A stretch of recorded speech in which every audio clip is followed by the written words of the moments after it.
नमस्कार YouTube family.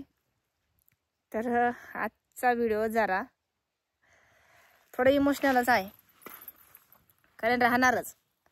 जर ही वेळ आपल्यावरती जरी आली, कुणावरती जरी आली असते ना, तरी वाईटच वाटलं असतं। तसंच काहीचं, कारण एक 10 दिवसापूर्वीची घटना आहे, 8-10 दिवसांपूर्वीची। तेव्हापासून एक काळजावर दगड ठेवून मी इथपर्यंत आली नाही, पण आज ते यावं लागलं। कारण जरी आपण नाही म्हटलो, जरी मनाला आपण आवर घालत होतो, पण शेवटी ती एक ओढ असते, तर त्या ओढीमुळे मला यावंच लागलं। जे तुम्हाला बॅकग्राऊंड दिसते ते पाठीमागे जे बघा, हे ठिबक सिंचनचे त्या नळ्या आहेत, पूर्णपणे जमा करून ठेवलेल्या आहेत। इकडे पण आहेत, अजून अर्धवट भाग जमा पण करायचा राहिलेला आहे। ही जी शेती होती ना, ही जमीन, तर इथं पहिला चिक्कूचा बाग होता। जेव्हा आमचा काळ होता तेव्हा, त्या काळाला आता 13-11 वर्ष झाले की ते चिक्कूचा बाग काढला, कारण त्यामध्ये काही परवडतच नव्हतं। पावसाळ्यामध्ये जर पीक आलं तर त्याला आळ्या पडायच्या, त्यामुळे ते काढलेलं। तर आता ह्या जागी जे दिसतंय ना तुम्हाला, तर हा 2 ते 2.5 एकर ऊस होता। आणि आपण गवतावरती तणनाशक मारायला घेतो, ते तणनाशक दुकानदाराने दिलं कोणतं, की जे आपण जेव्हा आपल्याला ऊस लावणी किंवा कोणतंही पीक लावायचं असतं, जेव्हा आपण म्हणजे पूर्ण गवत जळण्यासाठी जे औषध घेतो ना, दुकानदाराने ते औषध दिलेलं। त्याच औषधामुळे आज पूर्ण ऊस जळून गेलेला आहे। त्याचं कारण म्हणजे व्यवस्थित आपणही पाहणी केली नाही, पण आपली त्याच्यामध्ये चूक काय नाही। माझ्या भावानेही फवारलेलं, ही वडिलांची जमीन, म्हणजे माझ्या वडिलांचे इथंच लहानपण, बालपण, मोठं पण माझे सगळं इथंच गेलं। अजूनही जवळ असल्यामुळे सतत माझी चक्कर असते।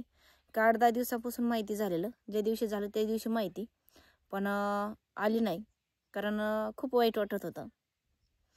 जेव्हा म्हणजे गोष्ट ऐकली की तणनाशक मारला आणि ऊस जळाला, तेव्हापासून तर एक तर पायाची खालची जमीनच निघून गेली।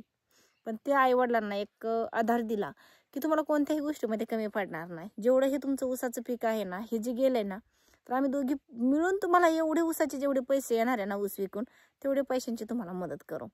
पण तुम्ही ह्याच्यासाठी हताश होऊ नका, नाराज होऊ नका, रडत बसू नका, कारण एक खूप त्यांच्यासाठी एक वाईट काळ होता तो, एक 8-10 दिवसांचा। त्यामुळे आता हा निर्णय आम्ही तो मनातून म्हणजे ते विषय काढून टाकला।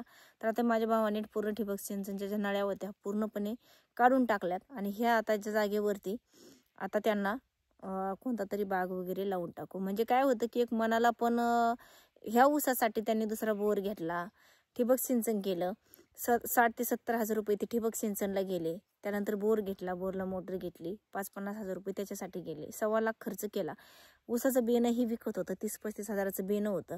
आणि शेवटी एक महत्त्वाचं म्हणजे ही गोष्ट ऐकून माझ्या वडिलांना खूप वाईट वाटायचं। त्याचं कारण म्हणजे ह्या ऊसासाठी ना, हा एक डोळा जो आहे ना, हा गेलेला, तर हा एक डोळा त्यांनी एक डोळा करून खांडून 3 जणांनी लावलेला। 8 ते 10 दिवस ऊस लावत होते दोघे जण, माझा भाऊ, माझी आई आणि माझे वडील। पण त्यांनी मजूर लावलं नाही, त्याचं मजूर लावलं नाही। त्याचं कारण म्हणजे पैसे होते, सगळ्या गोष्टी होत्या, पण मजूर व्यवस्थित काम करणार नाही, मजूर व्यवस्थित लावणार नाही। ज्याप्रमाणे आपण ते डोळा आहे तो वरती तोंड करून लावणार, असं मजूर लावणार नाही। मजूर काहीतरी दगाबाजी करणार, म्हणून माझ्या वडिलांनी इथं मजूर लावू दिलं नाही। आणि एवढे कष्ट केले बिचाऱ्याने, 10 ते 12 दिवस ते लावायला लागले। म्हणजे सरासरी एका जणाची महिन्याची मजुरी धरा, आणि शेवटी मजूर एवढं चांगलं काम करणार नाही। ते सगळ्या गोष्टी केल्या, तर सगळं मातीमोल झालं, काहीच नाही राहिलं त्याचं। तर आता हे ठिबक सिंचन काढून टाकलंय, तर ह्यामध्ये चूक कोणाची नाही। कोणत्याही गोष्टी जास्त सांगण्यात आणि शेअर करण्यात उपयोगच नाही, कारण जे गावातल्या गावात गोष्टी असतात हे जागेवरतीच ठेवलेल्या बऱ्या। कारण कोणी कुणाचं दुश्मन नसतं, सगळे एकत्र असतात, सगळे एक होतात, आणि विषय जास्त लांबवण्यात काही मजाच नसते। आता जे झालं ते त्यांची पण चूक आहे, आणि आपलं ते नशीबच म्हणायचं। आपल्या नशिबात लिहिलेलं होतं, कारण ह्याच ऊसावरती काहीतरी स्वप्न बघितलेले असतील, ते स्वप्न पूर्ण राहतील किंवा होतील ते पूर्ण, पण काही वेळ लागेल, त्याला काही कालांतर लागेल। तर पाठीमागे बघा, ही टाकी पण दिसते, ह्याचं बालपण आमचं गेलं। ह्याच टाकीमध्ये आम्ही सगळे बहीण भावंड पोहायचं शिकलेलो, कारण हीच होती पहिली। बोर पण दिसतात बघा, त्या कडेला एक बोर आहे, इकडे एक बोर आहे, आणि त्याच्या पलीकडे पण एक आहे। ह्याच रानामध्ये 3 बोर आहेत, आणि 2 बुजलेले पण आहेत। म्हणजे वडिलांना पहिल्यापासून हेच की पाणी कमी पडलं की घे बोर, पाणी कमी पडलं म्हणजे घे बोर, असं करत करत पण ह्या शेतीच्या जीवावर भरपूर काही जीवन त्यांनी बदललं, भरपूर काही त्यांच्या जीवनाचा बदल होत गेला, भरपूर घडवला। पण आता ही पुढे अशी गोष्ट होणार होती म्हणून त्यांना पण माहीत नव्हतं। जीवाला खूप लागणारी गोष्ट आहे, खूप वाईट वाटतं तर दुकानदाराने तणनाशक दिलं आणि आपण ते मारलं म्हणून पूर्ण ऊस जळून खाक झाला. ज्या दिवशी माझे वडील 2 दिवसानंतर चक्कर मारली ऊसाला की गवत जळालं का म्हणून पाहण्यासाठी, तर त्यावेळेस ते ऊसाचं काहीच राहिलेलं नव्हतं. एवढं वाईट वाटलं. त्यांच्या जीवाला कसं झालं असेल, कारण आज मला पाहून माझ्या पोटामध्ये आग पडते, तर त्यांच्या जीवाला त्यांना कसं झालं असेल एवढं सगळं पाहिल्याच्या नंतर. कारण 4-5 वर्षापूर्वी पण गारपीट झाली होती बघा, मार्च महिन्यामध्ये 15 तारखेला. तर त्यावेळेस पण माझ्या वडिलांचा 2.5 एकर बटाटा होता आणि त्या 2.5 एकर बटाटा त्यावेळेस त्या बटाट्याला 40 रुपये किलो भाव होता आणि ते बटाटे ऐन 1 महिन्याच्या वरती आलेलं. काही बटाटे एवढे झाले, काही एवढे झालेले आणि ते ऐन 1 महिन्यावरती काढण्यासाठी आलेले आणि त्यावेळेस गारी पडल्या. ते पूर्ण बटाट्याचं पीक गेलं. म्हणजे 5 ते 6 लाखाला फटका बसला. 1 एकर लसूण होता त्यावेळेस, तो 2-2.5 लाखाचा झाला असता, तोही सगळा गेला. आणि शिवाय म्हणजे हे जे चिंचेचे झाड आहे ना, पूर्ण इथून तिथून ताटी. ज्यावेळेस माझे वडील ना ही जमीन घेतली ना, तर त्यावेळेस इथून तिथून हे चिंचोके टाकलेले, तर त्या चिंचा उगलेल्या. तर ते चिंचा होत्या त्या झोडीत होते. झोडता ती गारी आल्या, सगळे मजूर पण गेले निघून. त्या गारींच्या पण पूर्ण इमल्या होऊन बसल्या त्या चिंचेच्या, कारण ते चिंचेचं पीक पण गेलं. 5-50 हजार रुपये ते पण झाले असते. तर त्यावेळेसही एवढा दगा झाला आणि ह्या वेळेसही एवढा झाला. पण शेवटी देवाच्या काहीतरी मनामध्ये असेल की याच्यामधून काहीतरी चांगली गोष्ट घडणार असेल म्हणून कदाचित ते झालं असेल. कारण त्या आईबापाला मदत करणारे, त्यांना आवर घालणारे, त्यांना समजून सांगणारे आम्हीच आहोत.